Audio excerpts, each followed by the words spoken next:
Hello and welcome. I am Dr. Rohitash Chaudhary, Associate Professor in Botany, Government Dungar College, Bikaner. In this presentation, I will explain general properties of sucrose. This is third presentation in the series oligosaccharides. इस प्रस्तुतिकरण में मैं sucrose के सामान्य लक्षणों के बारे में बताऊंगा। यह ओलिगोसैकेराइड्स पे प्रस्तुतिकरण पर तीसरा प्रस्तुति। So before discussing structure of or general properties of sucrose, first we shall see a classification of disaccharides. Sucrose के सामान्य लक्षणों के बारे में चर्चा करने से पूर्व डाइसैकेराइड्स के वर्गीकरण के बारे में थोड़ी बात कर लेते हैं। Disaccharides can be classified into two groups. Disaccharides को दो समूहों में वर्गीकृत किया जा सकता है, non reducing disaccharides and reducing disaccharides. अपचायक disaccharides or upchayak disaccharides. As we can infer from name itself, non-reducing disaccharides do not have any reducing property, whereas reducing disaccharides have reducing property because of presence of a free aldehyde or keto group or free hemiacetal or hemiketal group. अपचायक disaccharides में अपचायक गुण नहीं पाया जाता है, जबकि अपचायक disaccharides में अपचायक गुण उपस्थित होता है क्योंकि उनमें एक मुक्त एल्डिहाइड समूह या कीटो समूह उपस्थित होता है या एक मुक्त हेमीएसिटल समूह या हेमीकीटल समूह उपस्थित होता है।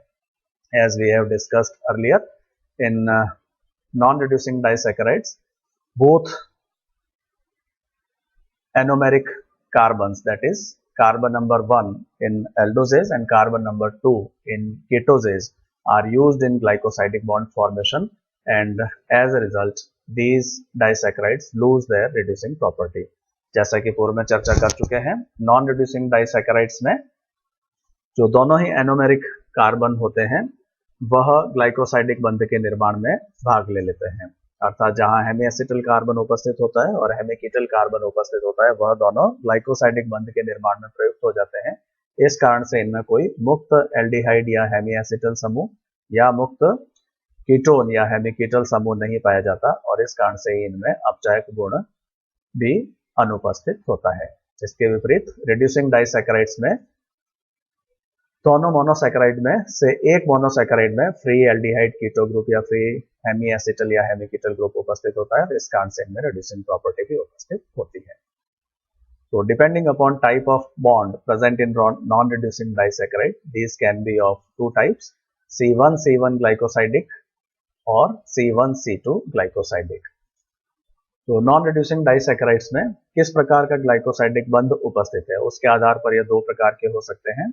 C1C1 ग्लाइकोसाइडिक अर्थात इनमें दोनों ही मोनोसैकेराइड्स जो कि डाइसैकेराइड का निर्माण करते हैं दोनों ही एल्डोज होते हैं और दोनों में ही कार्बन नंबर 1 जो कि हेमीएसिटल कार्बन होता है, यह दोनों कार्बन ग्लाइकोसाइडिक बंध के निर्माण में भाग लेते हैं और इस कारण से इनमें कोई फ्री हेमीएसिटल समूह डाइसैकेराइड में उपस्थित नहीं होता और इनमें अपचायक लक्षण नहीं पाया जाता। इसका एग्जाम्पल ट्रेहेलोज है जिसकी संरचना के बारे में हम पूर्व के प्रस्तुतिकरण में बात कर चुके हैं।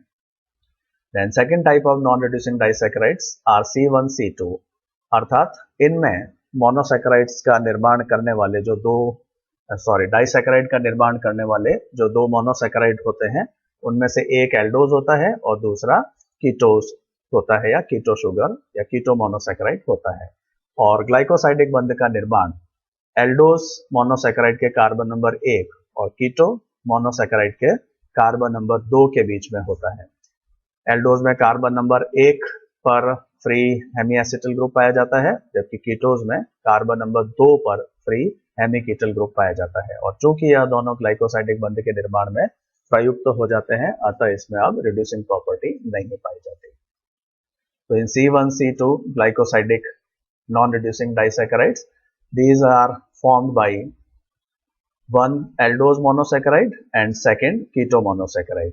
In aldose monosaccharide, hemiacetal carbon is present on carbon number 1, whereas in keto monosaccharide, hemiketal carbon is present in at carbon number 2, and both these carbon, that is carbon 1 of aldose and carbon 2 of ketose, are used in glycosidic bond formation.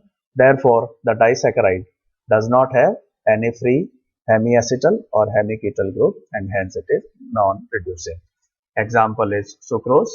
The structure of sucrose has also been discussed in earlier presentation. इसका उदाहरण sucrose है और इसके संरचना के बारे में भी हम पूर्व में विस्तार से बात कर चुके हैं।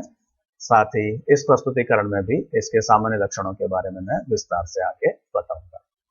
Then reducing disaccharides can also be of various types depending upon type of glycosidic bond, that is carbon atoms which participate in glycosidic bond formation. Reducing या अपचायक डाइसैकेराइड भी फिर कई प्रकार के हो सकते हैं, जो इस पर निर्भर करता है कि ग्लाइकोसाइडिक बंध के निर्माण में कौन से कार्बन परमाणु भाग ले रहे हैं। Although two most common types are C1C4 glycosidic and C1C6 glycosidic reducing disaccharide, लेकिन सबसे सामान्य रूप से जो पाए जाते हैं वह C1C4 ग्लाइकोसाइडिक होते हैं, अर्थात जिनमें एक मोनोसैकेराइड के कार्बन नंबर 1 और दूसरे मोनोसैकेराइड के कार्बन नंबर 4 के बीच ग्लाइकोसाइडिक बंध का निर्माण होता है। तो इसमें वह मोनोसैकेराइड जिसका कार्बन नंबर 4 ग्लाइकोसाइडिक बंध के निर्माण में प्रयुक्त होता है, इसके कार्बन नंबर 1 पर फ्री हेमिएसिटल ग्रुप विद्यमान रहता है और इस कारण से इनमें रिड्यूसिंग प्रॉपर्टी भी विद्यमान रहती है। इसी प्रकार से C1C6 ग्लाइकोसाइडिक रिड्यूसिंग डाइसैकेराइड्स भी पाए जाते हैं, जिनमें एक मोनोसैकेराइड के कार्बन नंबर 1 और दूसरे मोनोसैकेराइड के कार्बन नंबर 6 के बीच में ग्लाइकोसाइडिक बंध का निर्माण होता है। The examples of these types are lactose, maltose and cellobiose. These are examples of disaccharides in which C1C4 glycosidic bond is present. Similarly, Gensiobiose, Mallebiose, isomaltose are examples where C1C6 type of glycosidic bond is present. So this is a small information about classification of disaccharides. Now we will discuss some general properties of sucrose. अब हम sucrose के कुछ सामान्य लक्षणों के बारे में बात करते हैं। In sucrose, as we have already studied earlier, it consists of one glucose and one fructose molecule. जैसा कि पूर्व में हम चर्चा कर चुके हैं, सुक्रोज का निर्माण एक ग्लूकोज और एक फ्रक्टोज अणु के परस्पर जुड़ने से होता है और यह परस्पर बीटा 1,2 ग्लाइकोसाइडिक बॉन्ड के द्वारा जुड़े रहते हैं। ग्लूकोज का कार्बन नंबर 1 और फ्रक्टोज के कार्बन नंबर 2 के बीच में यह ग्लाइकोसाइडिक बंध निर्मित होता है, उससे सुक्रोज का निर्माण होता है। Sucrose is commonly also known as table sugar, cane sugar और व्हीट शुगर। इसे सामान्य रूप से टेबल शर्करा के रूप में या केन शर्करा के रूप में और या चुकंदर शर्करा या बीट शर्करा के रूप में भी जाना जाता है। It is commercially obtained from sugarcane, beet and maple. Sucrose का जो व्यावसायिक उत्पादन होता है वह या तो गन्ने से होता है, जिसका वानस्पतिक नाम है सैकरम ऑफिसिनेरम, या चुकंदर बीट से होता है, बॉटनिकल नेम बीटा वल्गेरिस, या मैपल से भी इसका व्यावसायिक उत्पादन किया जाता है, जिसका वानस्पतिक नाम है Acer सैकेराइना। Nectar of flowers is rich in sucrose and it is also the raw material for honey. पुष्पों में जो मकरंद पाया जाता है उसमें भी सुक्रोज प्रचुर मात्रा में पाया जाता है और यह शहद के निर्माण के लिए, मधु के निर्माण के लिए भी कच्चे पदार्थ के रूप में प्रयुक्त होता है। Sucrose is probably the only food stuff used in crystalline form. संभवतः सुक्रोज एकमात्र ऐसा खाद्य पदार्थ है जिसको क्रिस्टलीकृत रूप में भोजन के रूप में काम में लिया जाता है। It is predominant transport sugar in plants. पादपों में जो शर्कराओं का या खाद्य पदार्थों का स्थानांतरण होता है वह मुख्यतः सुक्रोज के रूप में ही होता है and it is transported via phloem. Sucrose का एक भाग से दूसरे भाग में जो स्थानांतरण होता है वह फ्लोएम में होता है। Sucrose is a colorless crystalline compound. यह एक रंगहीन और क्रिस्टलीकृत पदार्थ है which is soluble in water, जो जल में घुलनशील होता है। It's melting point is 160 degree Celsius. इसका गलन बिंदु या गलनांक जो है वह 160 डिग्री सेल्सियस है। यह डेक्स्ट्रो रोटेटरी होता है, अर्थात प्लेन ऑफ पोलराइज्ड लाइट को दाहिनी दिशा में घुमाता है। Rotates plane of polarized light in right hand direction. Its specific dextro rotation is plus 66.5 degree, अर्थात यह ध्रुवीकृत प्रकाश को 66.5 डिग्री दाहिनी ओर घुमाता है। And it is sweetest of the 3 common disaccharides, जो 3 सबसे सामान्य रूप से पाए जाने वाले डाइसैकेराइड्स हैं, सुक्रोज, लैक्टोज और माल्टोज। इन सभी में सबसे मीठी या सबसे मीठा सुक्रोज ही होता है। It is non reducing in nature and does not show mutarotation. जैसा हम पूर्व में बात कर चुके हैं, यह अपचायक शर्करा है क्योंकि इसमें दोनों ही एनोमेरिक कार्बन, ग्लूकोज का कार्बन नंबर 1 और फ्रक्टोज का कार्बन नंबर 2 ग्लाइकोसाइडिक बंध के निर्माण में प्रयुक्त हो जाते हैं। इस कारण से इसमें कोई भी फ्री हेमी एसिटल या हेमी कीटल कार्बन या एल्डिहाइड समूह या कीटोन समूह नहीं पाया जाता, और इस कारण से इसमें अपचायक लक्षण या अपचायक गुण भी नहीं पाया जाता। It also does not show mutarotation, यह म्यूटा रोटेशन भी प्रदर्शित नहीं करता है क्योंकि इसमें कोई भी एनोमेरिक कार्बन फ्री नहीं होता है। म्यूटा रोटेशन उन मोनोसैकेराइड्स के द्वारा प्रदर्शित किया जाता है जो एनोमेरिक फॉर्म में उपस्थित होते हैं, अल्फा और बीटा फॉर्म में। चूंकि यहाँ पर ग्लूकोज और फ्रक्टोज दोनों के ही एनोमेरिक कार्बन ग्लाइकोसाइडिक बंध के निर्माण में प्रयुक्त हो जाते हैं, इस कारण से इसमें कोई एनोमेरिक कार्बन मुक्त रूप से उपस्थित नहीं होता और इस कारण से इसमें म्यूटा रोटेशन भी नहीं पाया। Sucrose yields equimolar mixture of glucose and fructose upon hydrolysis. यदि सुक्रोज का जल अपघटन किया जाता है तो इससे ग्लूकोज और फ्रक्टोज की समान मात्रा युक्त मिश्रण प्राप्त होता है, यानी जो उत्पाद प्राप्त होगा इसके जल अपघटन से, उसमें ग्लूकोज और फ्रक्टोज समान या बराबर मात्रा में उपस्थित होते हैं, जिसे इन्वर्ट शुगर भी कहा जाता है। This equimolar mixture of glucose and fructose is also known as invert sugar because the levorotatory fructose inverts the dextrorotatory property of sucrose. इसको इन्वर्ट शुगर या इन्वर्ट शर्करा भी कहा जाता है क्योंकि यह जो मिक्सचर इक्विमोलार मिक्सचर ग्लूकोज और फ्रक्टोज का है, यह लिवोरोटेटरी होता है, जबकि सुक्रोज डेक्स्ट्रोरोटेटरी होती है। सुक्रोज में डेक्स्ट्रोरोटेशन प्लस 66.7 डिग्री होता है, यानी यह पोलराइज्ड लाइट को दाहिनी ओर घुमाती है। लेकिन जब इसका जल अपघटन किया जाता है तो जो मिश्रण में ग्लूकोज और फ्रक्टोज निर्मित होते हैं उनमें से ग्लूकोज डेक्स्ट्रोरोटेटरी होता है जबकि फ्रक्टोज लिवोरोटेटरी होता है, और ग्लूकोज की तुलना में फ्रक्टोज का लिवोरोटेशन जो होता है वह अधिक होता है। इस कारण से ग्लूकोज और फ्रक्टोज का जो समान सांद्रता वाला विलयन है वह नेट रूप से लिवोरोटेटरी होता है।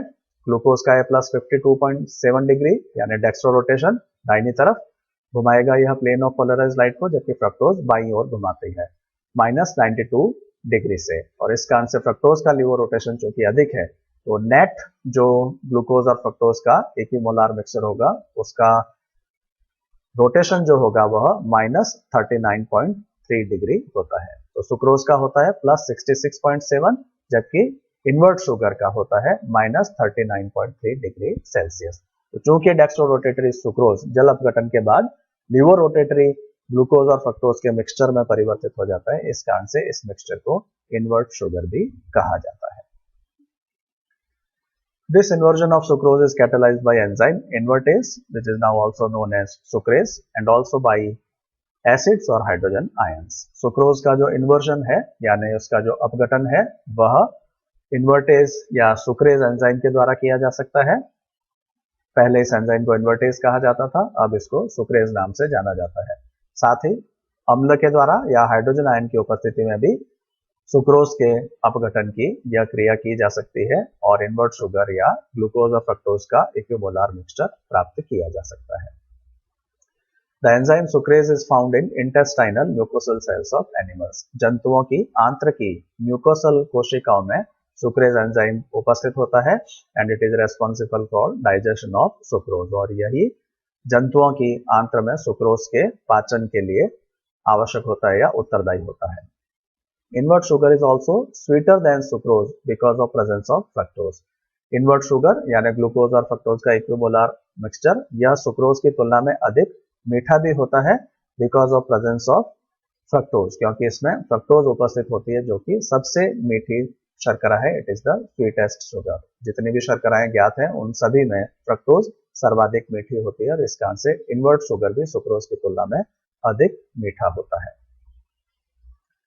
Relative sweetness of sugars in decreasing order is given here. यहाँ पर अन्य शर्कराओं की जो आपेक्षिक मिठास होती है उसको घटते क्रम में प्रदर्शित किया गया है। सबसे मीठी शर्करा जो होती है वो फ्रक्टोज होती है और सबसे कम मीठी जो होती है लैक्टोज होती है, जो भी शर्कराएं इस सूची में दी गई हैं। सुक्रोज की मिठास को एक रेफरेंस के रूप में या संदर्भ के रूप में काम में लिया जाता है और इसकी मिठास को एक या यूनिट माना जाता है। Sucrose, the sweetness of sucrose is taken as standard and sweetness of sucrose is considered as 1 unit, and relative to this, that is relative to sweetness of sucrose, the sweetness of other sugars is determined। Sucrose की तुलना में यदि कोई अधिक मीठी है तो उन शर्कराओं में स्वीटनेस इंडेक्स जो होगा वो 1 से अधिक होगा, और सुक्रोज की तुलना में यदि वह कम मीठी है तो उनमें स्वीटनेस इंडेक्स या मिठास की मात्रा जो होगी वो 1 की तुलना में कम होती है। तो इस आधार पर हम यहाँ देख सकते हैं डी फ्रक्टोज और इनवर्ट शुगर यह दोनों सुक्रोज की तुलना में अधिक मीठी शर्कराएं हैं, जबकि शेष ग्लूकोज, जाइलोज, माल्टोज, गैलेक्टोज और लैक्टोज यह जो है सुक्रोज की तुलना में तुलनात्मक रूप से कम मीठी होती है। Then there are some artificial non-caloric sweeteners are also found। अब अनेक अन्य मिठास उत्पन्न करने वाले पदार्थ भी पाए जाते हैं जिनमें से कई कृत्रिम रूप से भी निर्मित होते हैं और इनके की कैलोरीफिक वैल्यू जो होती है या कैलोरिक वैल्यू जो होती है वो बहुत कम होती है। तो इनमें से कुछ आर्टिफिशियल स्वीटनर्स के नाम यहाँ पर दिए गए हैं विद देयर स्वीटनेस इंडेक्स। तो इनमें से कुछ जो कृत्रिम स्वीटनर्स हैं उनके नाम यहाँ प्रस्तुत किए गए हैं और उनका स्वीटनेस इंडेक्स भी यहाँ पर दिया गया है। मोनेलिन का स्वीटनेस इंडेक्स है 2000, यानी यह सुक्रोज की तुलना में 2000 गुना अधिक मीठा होता है। Monellin is 2000 times sweeter than the sucrose। The other sweeteners are sucralose, saccharin, S-sulfame, aspartame and sucraryl sodium। जो अन्य कुछ आर्टिफिशियल स्वीटनर है उनके नाम है सुक्रेलोज, सैकरिन, एस-सल्फेम, एस्पार्टेम और सुक्राइल सोडियम, और इनके स्वीटनेस इंडेक्स भी साथ में दिए गए हैं। मोनेलिन इज ए प्रोटीन स्वीटनर। इनमें से जो मोनेलिन है वह वस्तुतः एक प्रोटीन है, यानी प्रोटीन स्वीटनर है, और यह 2 पॉलीपेप्टाइड से निर्मित होता है और यह एक वेस्टर्न अफ्रीकन प्लांट डायोस्कोरियोफिलम कमिन्सेआई के फ्रूट्स में जो कि बेरीज होती है उनमें पाया जाता है, वहां से प्राप्त किया जाता है। Aspartame is a synthetic dipeptide containing aspartic acid and methyl ester of phenylalanine। इसी प्रकार से aspartame जो है वह भी एक प्रोटीन स्वीटनर ही है जो कि एक सिंथेटिक डाइपेप्टाइड है, यानी इसको कृत्रिम रूप से प्राप्त किया जाता है। मोनेलिन जो है वह वस्तुतः नेचुरल है जो कि फ्रूट से प्राप्त किया जाता है, जबकि एस्पार्टेम जो है वह एक कृत्रिम डाइपेप्टाइड है जिसमें एस्पार्टिक एसिड और फिनाइलएलानिन के मिथाइल एस्टर से इसका निर्माण किया जाता है। Stevia extract is also used as a sweetener। Stevia के एक्सट्रैक्ट को भी एक स्वीटनर के रूप में या मिठास उत्पन्न करने वाले पदार्थ के रूप में काम में लिया जाता है। इसका स्वीटनेस इंडेक्स 250 है, that is it is 250 times sweeter than sucrose and it is obtained from a plant stevia rebaudiana. Stevia rebaudiana नामक एक पादप से प्राप्त किया जाता है। So this is all about this presentation। In next presentation I will discuss structure of some other common disaccharides